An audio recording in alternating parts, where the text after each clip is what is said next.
അള്ളാഹുവിനെ ആരാധിക്കാൻ വേണ്ടി ഭൂമിയിൽ നിർമ്മിക്കപ്പെട്ട ആദ്യത്തെ ഭവനം പരിശുദ്ധ കഅബ ആദ്യമായി കാണുമ്പോഴുണ്ടാകുന്ന നിർവൃതി വല്ലാത്തതാണ്. മനസ്സിൽ ഈമാനിന്റെ അംശമുള്ള ഏതൊരു മുസൽമാന്റെയും കൽബ് പിടയുന്ന, കണ്ണ് നിറയുന്ന നിമിഷം. വർഷങ്ങളായി നിസ്കരിക്കുമ്പോൾ ഭാവനയിൽ മാത്രം കണ്ട പരിശുദ്ധമായ പുണ്യകിബിലയുടെ ദൃശ്യഭംഗി നേരിട്ടനുഭവിക്കാൻ മനസ്സ് വെമ്പുന്ന വല്ലാത്ത നിമിഷം. കേട്ടു പരിചയിച്ച ഇടങ്ങൾ കൺമുന്നിൽ ദർശന വിധേയമാകുമ്പോൾ അള്ളാഹു നൽകിയ മഹത്തായ അനുഗ്രഹത്തിന് ആയിരം നന്ദി പ്രകാശിപ്പിക്കുന്ന സമയം.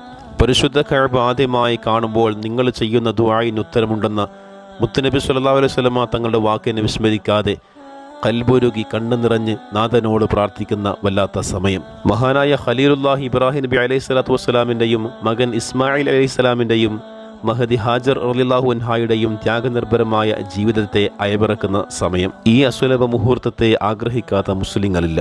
അല്ലാഹു തആല ഭാഗ്യം നൽകി അനുഗ്രഹിക്കട്ടെ.